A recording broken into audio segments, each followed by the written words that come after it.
안녕하세요. 반갑습니다. 오늘 프리마켓 시그널을 진행하게 된 테이버입니다.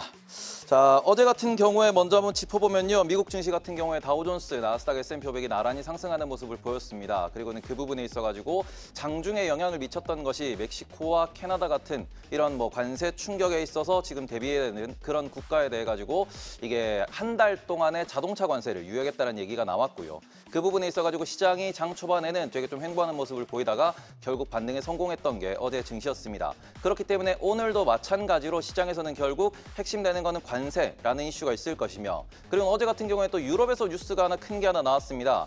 유럽 같은 경우에는 현재 독일이 최근에 선거를 통해 가지고 정권이 교체되는 모습을 보였는데, 그러고 난 이후에 현재 이제 우크라이나 전쟁과 우크라이나 관련된 이런 미국의 협상 테이블 이슈가 유럽을 좀 자극하는 모습을 보이면서 프랑스와 독일에서 동시에 방위, 우리 소위 말하는 군사비를 올려야 된다, 정부가 돈을 풀어야 된다라는 이야기가 나오면서 채권 시장과 주식 시장이 요동치는 모습을 보였습니다. 그리고는 그런 부분에 있어서 오늘 연장선상에서는 또 한 번 유럽에서 큰 이슈가 있기 때문에 이건 좀 이따가 한 번 더 짚어서 말씀을 드리고요. 그리고 오늘 같은 경우에는 중국 지수 같은 경우에도 조금 주목해 볼 필요가 있습니다. 지금 우리가 홍콩 항생지수 같은 경우에는 신고가, 전고점을 뚫으면서 다시 한번 신고가를 쓰는 모습을 보이고 있고요. 그리고는 상해와 심천지수 같은 경우에도 일단은 전고점을 뚫지는 못했지만 오늘 여전히 중국에서도 양회 진행 중에 돈을 더 풀겠다, 소위 말하는 국가의 적자를 늘려가지고 민생을 부양하겠다는 얘기가 나오면서 중국 시장 같은 경우에도 좋은 모습을 보인 하루였습니다. 그리고는 또 우리가 체크해봐야 될 거는 결국 채권 시장인데요. 지금 미국 국채 채권 시장 같은 경우에는 시장의 메인스트림, 가장 핵심이 되고 있는 상황입니다.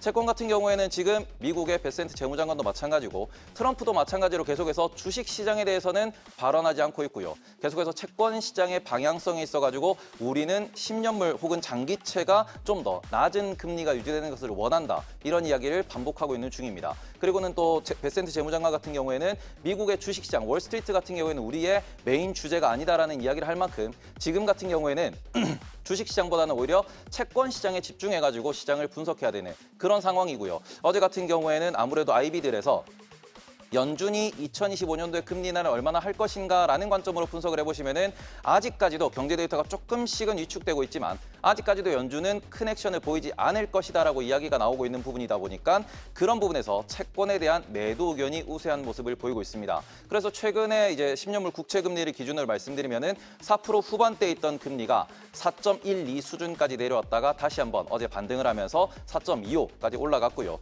이 부분 4.25라고 하는 이 숫자는 지금 10년물 국채 기준으로 차트를 열어보시면은 우리가 200일 이평선, 장기 이평선에 걸쳐 있는 모습이기 때문에 여기에서는 월스트리트의 아이디어는 현재 금리에서는 매도 의견이 우세하다라는 점, 이것도 조금 참고를 해보셨으면 좋겠습니다.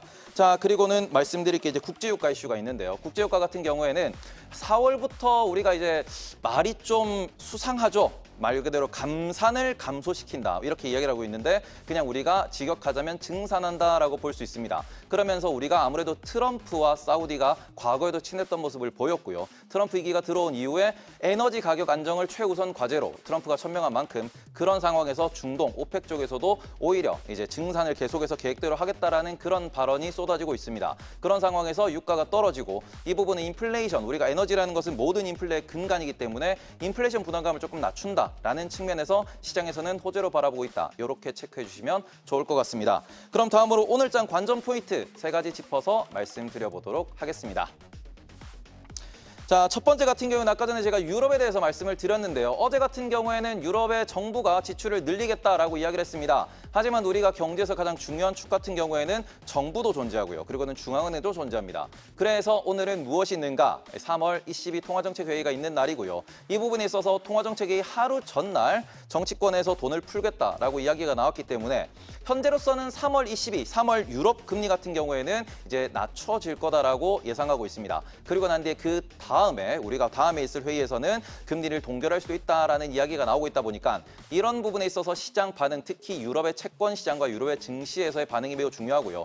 그리고는 이번에는 아무래도 정치권의 변화가 있었기 때문에 이 부분에 대해서 유럽 중앙은행, 금융권에서 어떤 식으로 해석을 해서 어떤 식으로 발언을 하느냐, 이 부분에 대해서도 뭔가 이제 인플레이션을 자극할 수 있다든지, 그리고는 우크라이나 사태에 대해서도 약간의 질문은 있을 수 있기 때문에 이런 코멘트들 체크하시면서 유럽장, 미국장 흐름 체크하시면 오늘 하루 뭔가 초반에는 포인트를 잡을 수 있지 않을까 이렇게 말씀을 드릴 수 있을 것 같고요.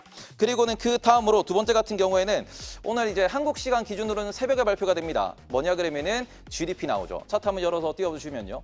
차트가 이제 지난주에 시장에 매우 충격을 가져다 주고 있는, 그쵸, 완전 이제 하락하고 있는 이 차트를 보이고 있는데, 요 하락 차트가 뭐냐 그러면은 지금 미국의 경제 지표가 발표되는 것들을 집계해가지고 연준에서 미국의 1분기 성장이 어떻게 될 것인가에 대해서 예측하는 예측치입니다. 중간에 있는 저기 위에 있는 파란색 선, 요 파란색 선 같은 경우에는 요거는 이제 월스트리트에서 추정하고 있는 추정치고요. 그리고는 녹색색, 연두색으로 이렇게 내려 꽂고 있는 요 라인 같은 경우에는 지금 연준에서 당장 들어오는 데이터를 집계해 보니까 1분기 성장이 역성장이 될 것 같다. 그리고는 이 부분에 있어가지고 어제 베이지북에서도 언급이 나왔지만 지금 시장에서는 약간 관세에 의한, 그리고는 사재기라고 하는, 하지만 기업들은 사재기라고 있지만 소비자들은 소비를 둔화시키고 있는 이런 포인트들이 시장에서 좀 포착되고 있다 보니까 그 부분에 있어서 오늘 GDP 나오가 여기서 반등할 수 있을지 아니면은 여기에서 좀 더 하락하게 될지 그 부분에 대해서 시장이 많이 관심을 갖고 있고요. 어제도 고용 데이터가 나왔습니다. 오늘도 고용 데이터 발표되고요. 내일은 또 고용 보고서가 나오기 때문에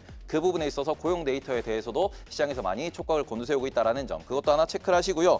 그리고 마지막으로 말씀드릴 내용은 장 마치고 있을 내용입니다. 오늘 장에서 가장 핵심이 된다라고도 볼 수 있는데요. 세 기업이, 주요 세 기업이죠. 세 기업이 실적 발표를 합니다. 첫 번째는 우리가 많은 한국 투자자들이 투자하고 있는 브로드컴이고요. 두 번째는 코스트코, 그리고는 HP라고 하는 휴렛패커드, 이쪽에서 이제 실적이 발표가 납니다. 그런데 보시면은 브로드컴과 휴렛패커드 같은 경우에는 우리가 이 부분에서 AI에 대한 향후 가이던스에 대해서 조금 촉각을 곤두세워야 되고요. 지금 시장의 가장 중심이 되는 거는 트럼프의 발언, 아니면은 ECB의 발언, 그리고는 독일 정부, 프랑스 정부의 발언, 말 그대로 정치와 정책이 시장을 지배하고 있습니다. 그렇기 때문에 시장에서는 이게 정말 찐 상승이고 찐 바닥이냐에 대해서 많이 물음표를 제시하고 있는 거고요. 여기에서 우리가 정말로 바닥 찍고 반등한다라는 시그널을 잡기 위해서 중요한 것은 무엇이냐 그러면은 결과적으로는 다시 한번 우리가 기업의 기술, 실적, 성장의 눈높이를 맞춰야 됩니다. 그쪽에 시장에 뭔가 포커스가 옮겨져 가야 다시 한번 우리가 긍정적인, 그리고는 매수세가 유입될 수 있다는 그런 포인트가 있기 때문에 오늘 같은 경우에 브로드컴의 실적 발표, 가이던스에 대해서 매우 조심스럽게 우리가 관찰하셔야 되고, 그리고는 코스트코 같은 경우에는 같은 산업군에 있는 월마트가 2025년 매출 성장치를 3%, 이제 평균적으로 5% 정도 성장하던 기업이 3%로 되게 보수적으로 제시를 했습니다. 그렇기 때문에 코스트코 같은 경우에는 미국 내 소비, 우리가 소매 판매가 지금 둔화되고 있다고 표현하고 있는데 요 소비라는 측면에서 시장이 조금 관심을 갖는 실적이 될 수 있기 때문에 코스트코와 그 다음에는 브로드컴, 그리고는 HP까지 해가지고 실적 체크 오늘, 내일 새벽이죠. 내일 새벽에 그거까지 하셔야 된다는 점 말씀드리도록 하겠습니다. 그리고는 그 외에 오늘 몇몇 체크 포인트가 있기 때문에 그 시간대별로 하나씩 말씀드려 보도록 하겠습니다. 지금 어제 프랑스와 유럽에서 정치권에서 발언이 나왔다고 말씀을 드렸습니다. 그리고는 오늘 또 유럽의 정상회의가 있기 때문에 여기에서 또 정치권의 발언이 나올 수 있습니다. 최근에는 미국과 유럽이 약간은 충돌한다. 그런 우크라이나 사태와 그 외 여러 가지 사태로 인해서 충돌한다라는 평가가 있기 때문에 여기서 어떤 얘기가 나오는지도 우리가 시장에서는 관심을 가지셔야 되는 내용이고요. 그리고는 우리가 챌린저 고용 보고서 나오고요. 그리고는 ECB의 금리 결정, 우리가 한국 시간 기준으로 10시 15분에 나옵니다. 그리고는 미국의 무역 수지가 발표되는데 이 무역 수지 매우 중요하다라고 우리가 생각을 하셔야 될 것 같습니다. 왜냐 그러면은 트럼프의 가장 이제 정책의 초점은 미국 정부가 돈을 잘 벌어야 된다라는 거죠. 그래서 관세를 때리겠다. 그걸로 법인세를 인하하겠다. 그런데 그 상황에서 미국이 어느 국가의 적자를 많이 기록하고 있는가, 이런 부분에 대해서 또 SNS에 코멘트가 올라올 수 있으니까 이 부분 주의하면서 요 이후에 트럼프의 발언을 한번 체크하셔야 된다라고 말씀을 드리고 싶고, 그 다음에는 한 페이지 넘겨주시면은, 네, 그리고는 우리가 또 ECI라고 많이 이야기하죠. 이제 4분기 단위 노동 비용, 이것도 인플레이션 이제 데이터로 영향을 줄 수 있기 때문에 이 부분도 참고를 하셔야 됩니다. 그리고는 우리가 신규 실업청 총건수 목요일마다 나오는 거 있고요. 그러고 난 뒤에는 GDP 나우가